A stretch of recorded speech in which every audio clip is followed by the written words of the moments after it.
बेटा बिस्मिल्लाहिर्रहमानिर्रहीम। Class please pay attention. मैंने आपको एक सेंटेंस करवाया कल की जो मैं बात कर रहा हूँ। कल मैंने एक छोटा सेंटेंस लिखा, आज उसी सेंटेंस को एक नई चीज नए तरीके से बोलने लगा मैं आपको। It's a very new method. देखिए बेटा जी, वी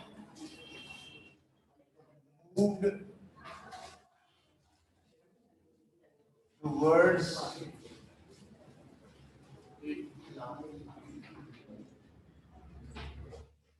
द फूड। ठीक है जी, we moved towards the food. बेटा इस सेंटेंस के अंदर वी क्या हुआ? सब्जेक्ट। और वी ने क्या एक्शन किया? मूव। और किसकी तरफ मूव किया हमने? फूड की तरफ किया। तो बेटा ये नाउन की जगह पे आने वाला वर्ड प्रोनाउन होता है। द फूड क्या चीज होता है? नाउन। ठीक है। और ये नाउन की जगह पे आने वाला वर्ड प्रोनाउन होता तो ये नाउन ही है, होता तो ये नाउन ही है, तो नाउन ही। तो this is verb, this verb is in the past tense. ये पास्ट टेंस बताता है कि ये एक्शन प्रेजेंट में नहीं हुआ, एक्शन किस में हुआ है? पास्ट में हुआ। अच्छा, ये टुवर्ड्स क्या चीज है? प्रेपोजिशन है बेटा। क्यों प्रेपोजिशन है? कि ये वर्ब को फूड के साथ लिंक कर रहा है, मूव टुवर्ड्स द फूड। अच्छा, अब हम अगर मैं इस सेंटेंस को ऐसे लिख दूं, गौर कीजिएगा, मैं सेंटेंस को ऐसे लिख लूंगा। मैंने वी की जगह लिख दिया पीपल rushed towards palatable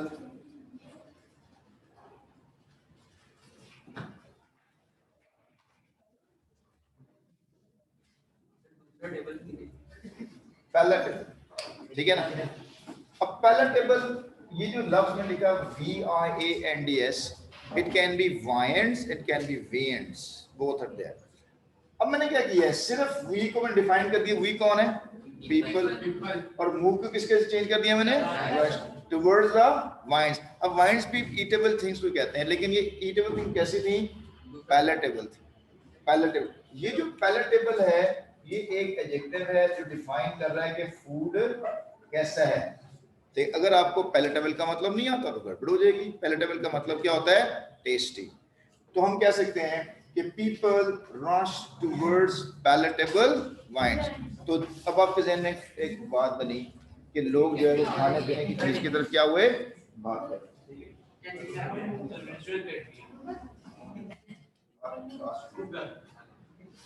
अच्छा, तो ये क्या हुआ? People rush towards tasty eatables. यहां तक बात समझ लग रही है आपकी? अच्छा, ये तो एक बड़ा सिंपल सा सेंटेंस बन रहा है, कोई इसमें बात नहीं बन रही है। अब देखिएगा, इस सेंटेंस को मैं और आगे आपके लिए लिख के दे रहा हूं। अगर ये सेंटेंस मैंने स्टार्ट में ऐसे लिखा होता, a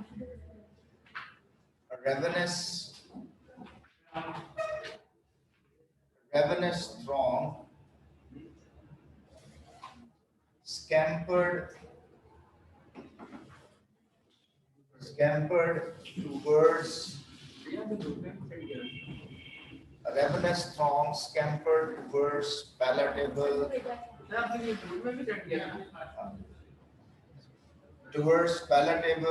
and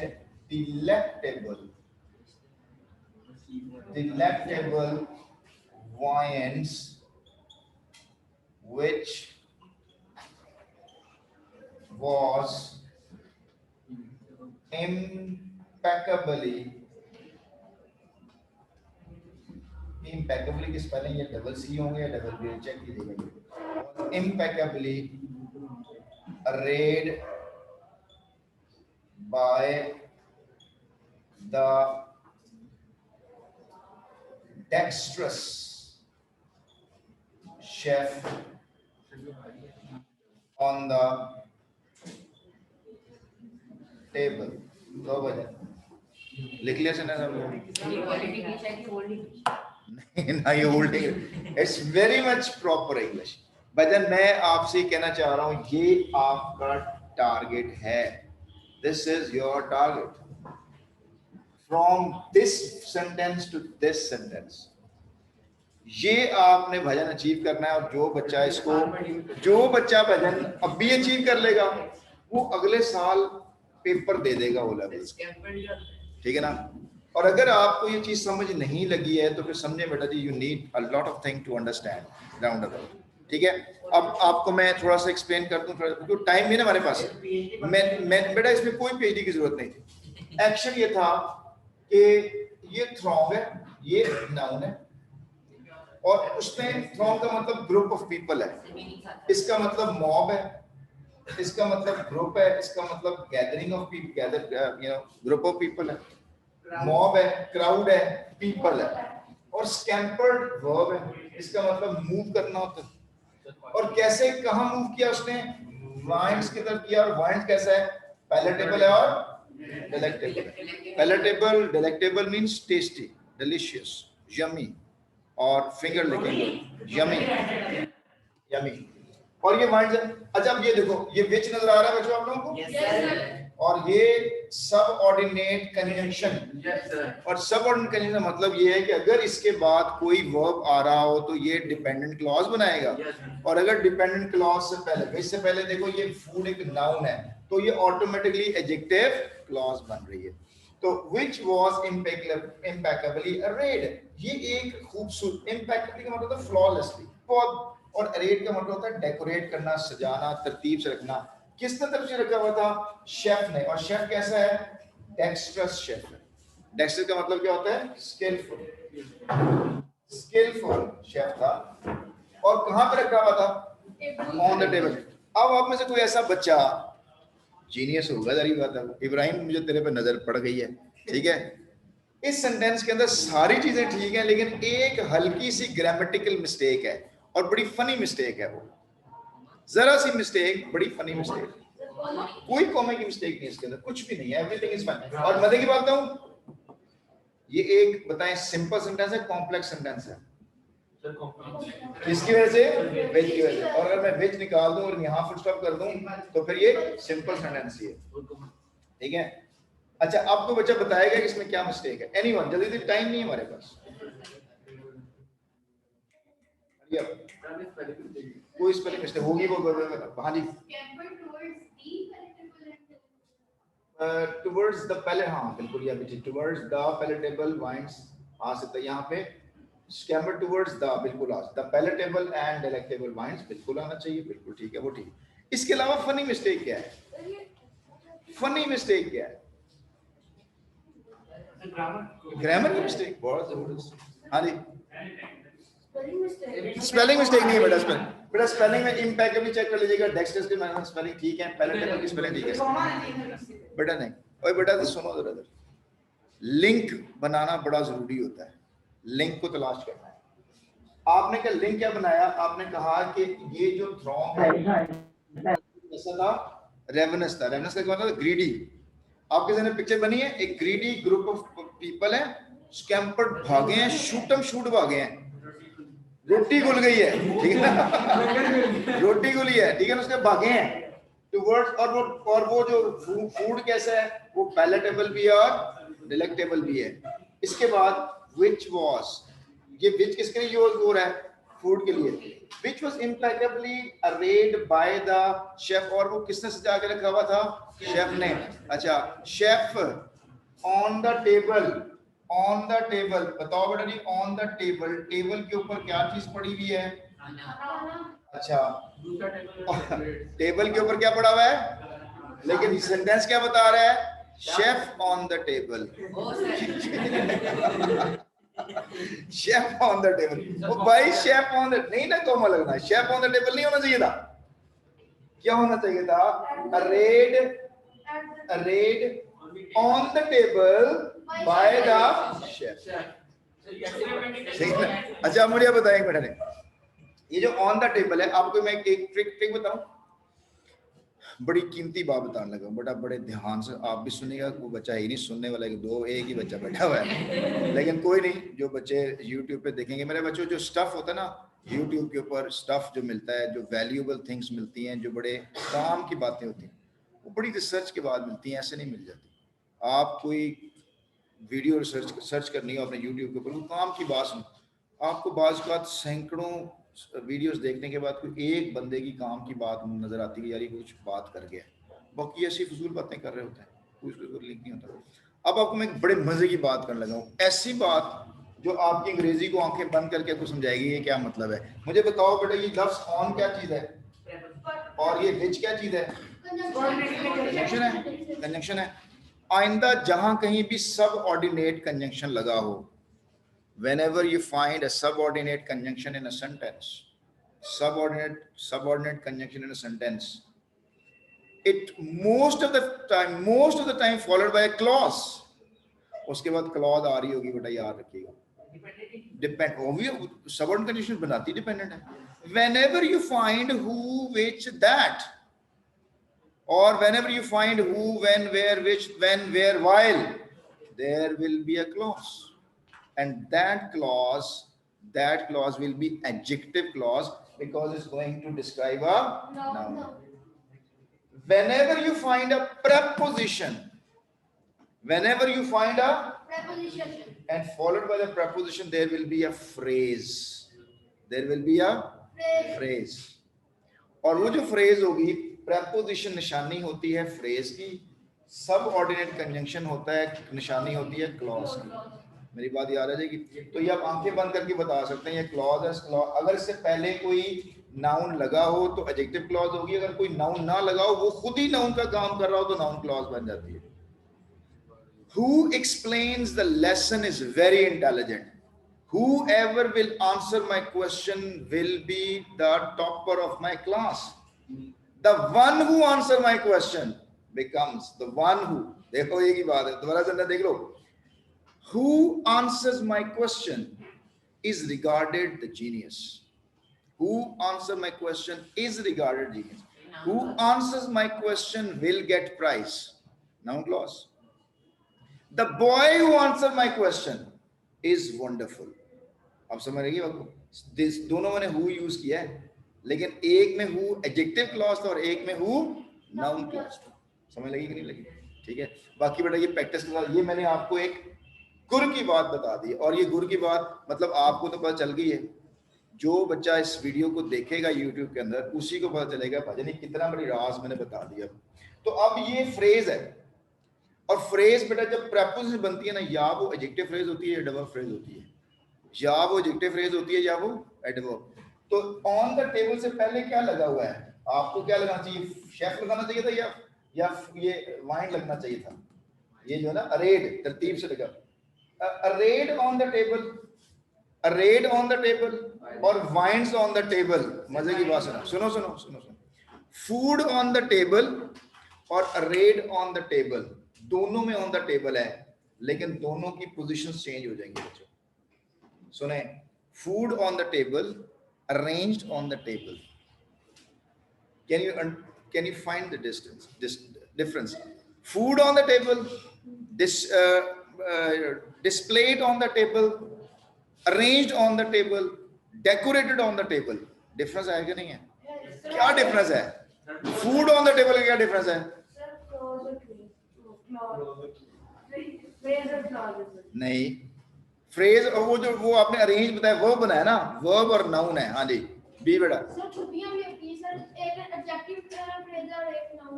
नहीं बैठ जाए बेटा, मैं जब कहता हूँ ना फूड ऑन द टेबल, तो फूड क्या चीज है? नाउन, और वो नाउन कहाँ पे है?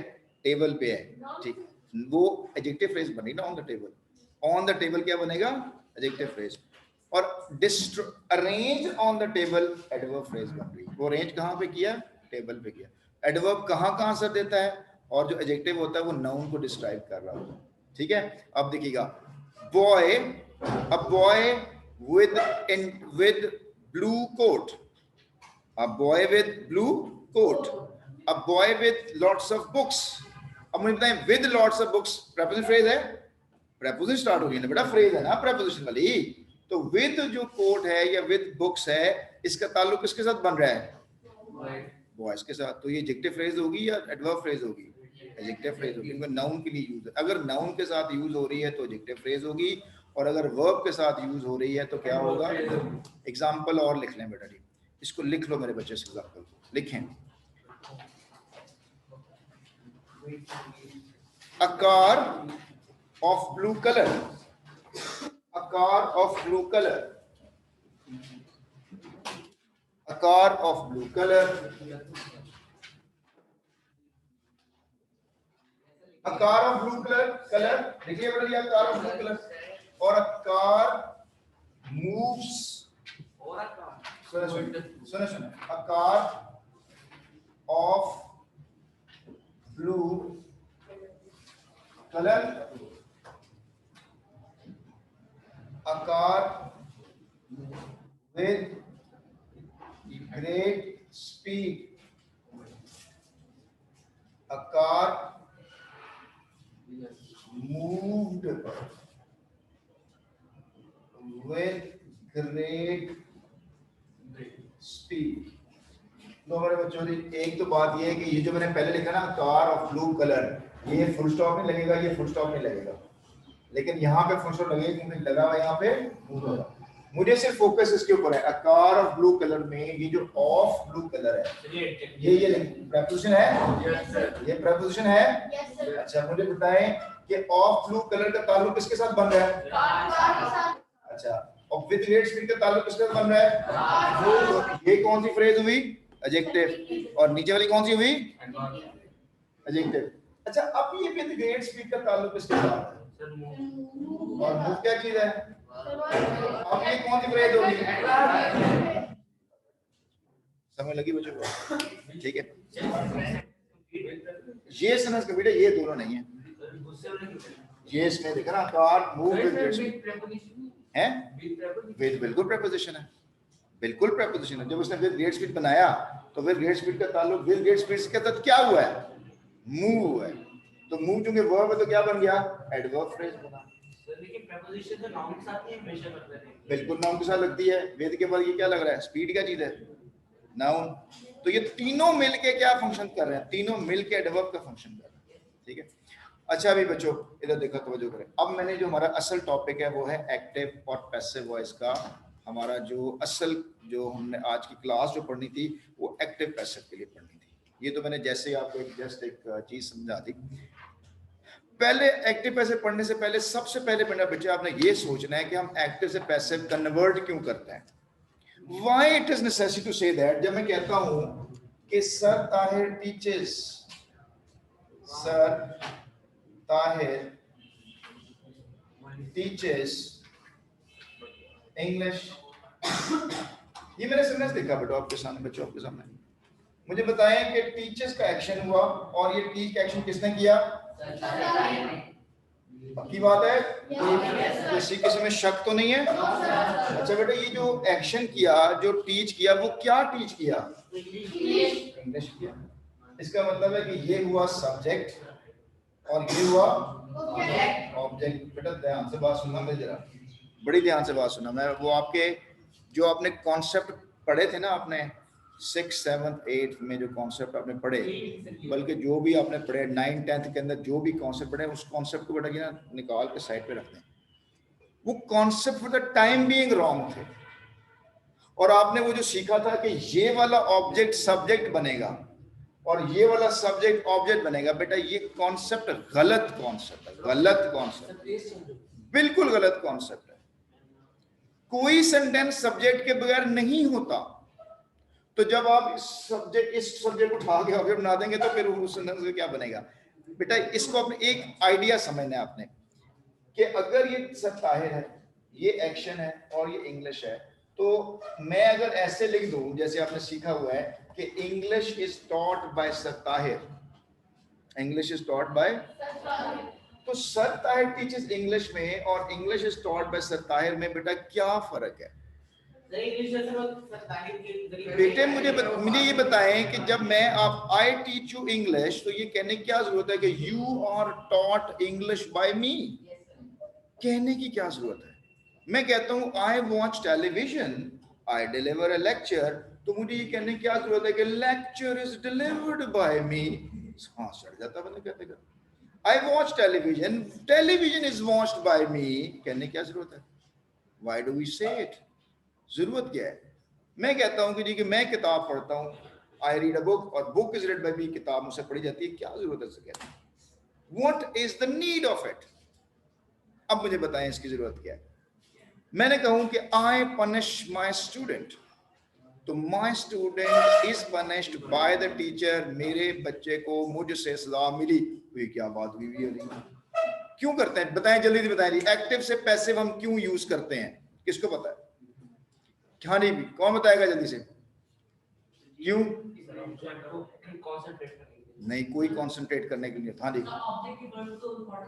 शाबाश, बहुत अच्छी बात है, बहुत अच्छी बात है बेटा। जब हम ऑब्जेक्ट को जब हम इंपॉर्टेंस देंगे तो इंपॉर्टेंस देने का तरीका ये होता है कि उसको सेंटेंस का सब्जेक्ट बना दिया जाता है। अच्छा, अब जरा गौर से देखिए, अब मैं आपके जो कॉन्सेप्ट टूटने लगे हैं आपके, अब आपकी वो जो बिल्डिंग है ना धड़ाम से गिरने लगी है, जरा गौर से सुनिएगा। सेंटेंस देखें, देखिए मैं कहता हूं कि sir Tahir enters the class। तो जो बोले गौर से सर मैं मुझे निगरानी में पूछ रहा हूं। अब मुझे बताएं कि who entered the class? Action अदा नहीं किया। और where did he enter? The class। ठीक है जी। अब मुझे बताएं इसका पैसिवाइज करके दिखाएं, क्या होगा passivise? The class is entered by Sir Tahir। बनता ही नहीं इसका क्या बनाएंगे हम, ठीक है ना? इसका बनता ही कोई नहीं बनेगा, इसका नहीं बनेगा, ठीक है ना? इसको तो वैसे बन ही रहा। अच्छा क्यों नहीं बचा? मैं कहता हूं Punjab university is an institution, तो मैं किसके इंस्टीट्यूट की बात कर रहा हूं? पंजाब। तो बनाया इसका passivise, institution is being made by the Punjab. इसका मतलब ये हुआ बच्चों, इसका मतलब ये हुआ। अब एक और बात देखिएगा, मैं कहता हूं कि अब देखिए ये इसका पैसिवाइज नहीं बनेगा। क्यों नहीं बनेगा, मैं उसकी बात बताने वाला हूं। मैं कहता हूं कि सर ताहिर टीचर्स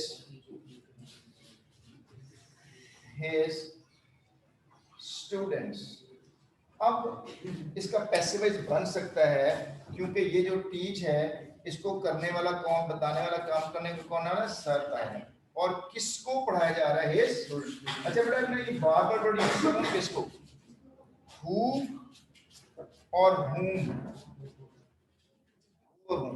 जिस सेंटेंस के अंदर हु का आंसर मौजूद होता है, जिस सेंटेंस के अंदर whom का आंसर मौजूद होता है, वही पैसिवाइज बन सकता है, अदरवाइज पैसिवाइज नहीं बन सकता। देखें सर ताहिर एंटर्स, हु और व्हाट यहां मौजूद नहीं है, वेयर मौजूद है, लिहाजा इसका पैसिवाइज नहीं बन पा रहा। ठीक है, बात यहां तक क्लियर हुई है? अब एक और बात देखिएगा, सर ताहिर टीचर स्टूडेंट, ये एक्टिव वॉइस है और इसके अंदर सब्जेक्ट सर ताहिर है और सर ताहिर ही इस काम को कर रहे हैं। अब गौर कीजिएगा, जरा सेंटेंस गौर करने लगेगा।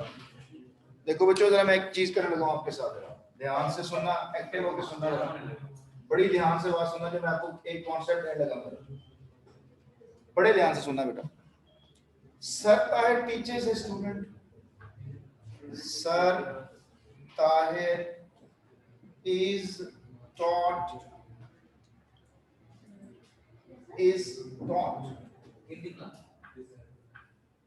Sir Tahir is taught। ठीक है, teachers are taught in the class। भाईजान ये तोजो करो सारे गौर से।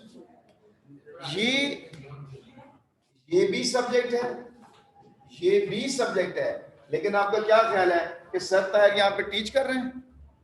यहाँ तो टॉट किया जा रहा है। यहाँ पे टीचर्स क्या पढ़ा रहे हैं? टीचर्स को पढ़ाया जा रहा है भाईजान, टीचर्स को पढ़ाया जा रहा है। अच्छा आपको कैसे पता चला कि यहाँ पर सर ताहिर नहीं पढ़ा रहे बल्कि उनको पढ़ाया जा रहा है, और यहाँ पे टीचर्स जो हैं वो नहीं पढ़ा रहे बल्कि वो पढ़ाए जा रहे हैं? लेकिन अगर मैंने ये लिखा कि टीचर्स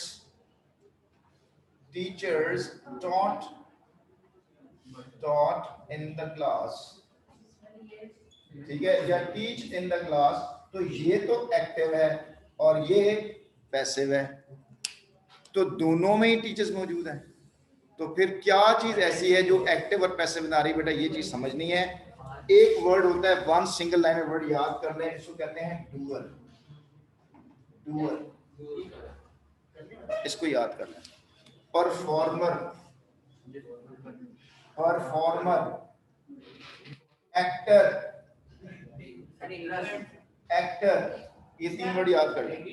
बेटा 3 वर्ड याद कर लें। जिस सेंटेंस में सब्जेक्ट डूअर होगा वो सेंटेंस एक्टिव वॉइस होगा, and the sentence that does not include doer, actor, performer, that sentence will not be an active sentence. Is it clear to you class? नहीं, दोबारा देखें, सुन लें। इस सेंटेंस देखें, सर ताहिर पढ़ा रहे हैं कि पढ़ाया जा रहा है? तो एक्शन सर ताहिर तो नहीं कर रहे, ऐसे वॉइस। टीचर्स पढ़ रहा है कि पढ़ाया जा रहा है? टीचर तो काम नहीं कर रहे हैं, एक्टिव है पैसिव है? पैसिव। टीचर्स टॉट, अब कौन काम कर रहा है? टीचर्स, तो ये क्या बनेगा? एक्टिव बनेगा। अब डेफिनेशन नोट कर लें। दो सेंटेंसेस, जो पढ़ा नहीं रहे वो पैसिव है। देखो बेटा, सब्जेक्ट के बगैर कुछ सेंटेंस नहीं होता। लिखें sentence, no sentence is without subject. No sentence is without subject. No, लिख लो, no sentence without subject. Subject के बगैर कोई सेंटेंस नहीं होता। No sentence without subject. Subject के बगैर कोई सेंटेंस नहीं होता। हाँ जी, हाँ, वो तो बड़ा अंडरस्टूड होता है, एक्सक्लेमेटरी में अंडरस्टूड होता है, इंपेरेटिव में। मैं कहता हूँ लिसन टू मी, तो किसको कह रहा हूँ? You listen to me. तो मैं बजाय यू लिसन टू मी कह रहा हूँ या लिसन टू मी का, तो बात तो एक ही है। No sentence is without subject. Subject के बगैर सेंटेंस होता ही नहीं है। No subject may be doer and may not be. अब अगला सेंटेंस लिखें, ऐसे लिखें आपको, सब्जेक्ट में भी नहीं सुने, अब अगला सेंटेंस लिखें। The subject that does an action, the subject that does an action is called active subject. The subject that does any action is called active subject, is called active subject, is called active subject. सही है जी? The subject that does any action or any sort of action is called the active subject. बेटा active subject means active voice, active voice, ठीक है? Active voice. दूसरा बेटा आप लिख नहीं रहे हो। The subject that does not any action, the subject that does not do any action is called the passive subject and the sentence is called passive sentence. फिर सुने जरा, इधर देखिए आप मित्र, आप तवज्जो कर लें। लिखने के बाद मित्र तवज्जो कर लो मेरे बच्चे। सुना मैंने क्या बोला? इधर बेटा कॉन्सेप्ट लिखने ज्यादा कॉन्सेप्ट क्लियर करो। मैंने कहा कोई सेंटेंस सब्जेक्ट के बगैर नहीं होता।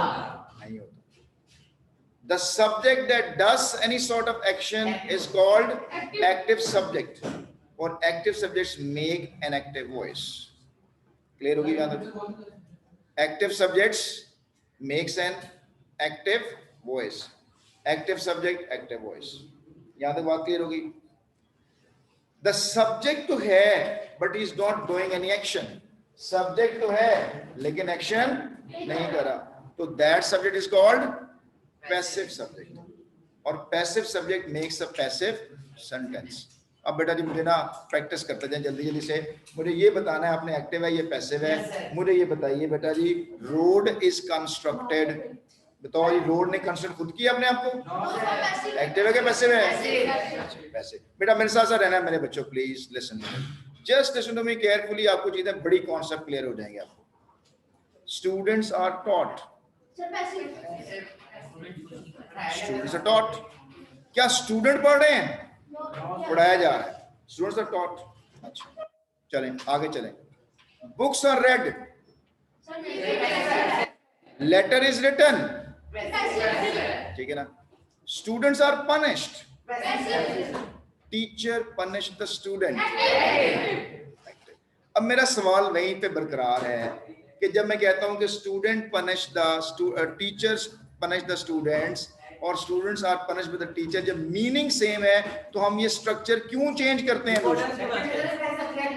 बेटा जी मेरी बात सुन लो, अब मेरी बच्चों बात सुनो, 3 से 4 रीजन बताने लगा मैं आपको। Now write down. अच्छा एक और बेटा, इससे पहले रीजन बताने से पहले एक और स्ट्रक्चर के बारे में सुन लें। ये तो आपको पता चल रहा है ना कि स्टूडेंट्स आर पनिश के अंदर स्टूडेंट्स काम नहीं कर रहे तो इसलिए पैसे वाइज है। एक और निशानी भी बता दूं आपको बेटा जी, another wonderful marker that could you tell me with, आंखें बंद करके बता सकते हैं ये पैसिव वॉइस कंस्ट्रक्शन है। कैसे बेटा? लिखें इन पैसिव वॉइस, लिखो इन पैसिव वॉइस, बेटा बड़ी इंपॉर्टेंट बात लिखने लगा मैं। In passive voice the verb is always used in third form along with the helping verb. In passive voice, verb is used always in third form, always in third form, always in third form, always in third form, along with some sort of helping verb. Along with some sort of helping verb. बेटा helping verb और verb की third form निशानी है कि ये क्या बनने वाला है? Passive construction. हेल्पिंग वर्ब, जहां कहीं हेल्पिंग वर्ब के साथ वर्ब की थर्ड फॉर्म लगी हुई हो, इसका मतलब उससे पहले वाला जो सब्जेक्ट है भाई वो एक्टिव नहीं है, तो वैसे भाई अब बात समझ लगी। अब देखिए मैं कहता हूं teacher is taught, teacher is being taught, teacher has been taught, सब में देखें टॉट थर्ड फॉर्म बन रही है। building is constructed, building is being constructed, building has been constructed, building will be constructed, building should be constructed, सब में देखो constructed लग रहा है। बात समझ लग रही नहीं लग रही है? तो मेरा बेटा ये है निशानी, पता चल गई निशानी बेटा आपको? मैंने आपको 2 निशानियां बताई। I have told you the 2 markers of the passive voice. The very first is that in passive voice the subject is not doing the action. Okay, you can understand that here the subject is passive. So the sentence is passive voice. Other voice. Next, what is the another marker? The main verb and helping. अच्छा मुझे एक बात बताएं, मैं कहता हूं कि the gardener grows a plant. Active passive. The plant is grown. क्या हुआ? The plant is grown. अच्छा अब आप सवाल करेंगे सर बाय क्यों लगाया मैंने? अब आप लिख लें बेटा जी वो 3 से 4 reason. Why do we use active to passive, करते क्यों है बेटा, लिखते क्यों है, ये बड़ा इंपॉर्टेंट है आप लोगों के लिए, सबसे इंपॉर्टेंट चीज अब आपके लिए। कोई भी एक बच्चा बताए, एक तो आपने मुझे बताया कि जी इंपॉर्टेंस बताने के लिए हम एक्टिव से पैसिव यूज करते हैं, लेकिन बेटा बात सुने मैं आपको एक रीजन बताने लगा हूं एक्टिव से पैसिव यूज क्यों करते हैं, बड़ी मजेदार है। लिखें number 1 reason, passive voice is used by the politicians. Politician use करते हैं। Passive voice is used by the politician. ये politician क्यों use करते हैं passive voice? भाई politician क्यों use करते हैं politician? और ये क्यों करते हैं passive voice? और सुनो इधर बता दूं, नहीं खीर पका रहे हैं, क्या कर रहे हैं, सुनो इधर, they are cooking their own kheer, active voice है ना, और खीर पकाई जा रही है, पैसे वही दे देंगे बेटा। तो सुनो सारे बच्चे ध्यान से सुनना मेरी बात। हाँ जी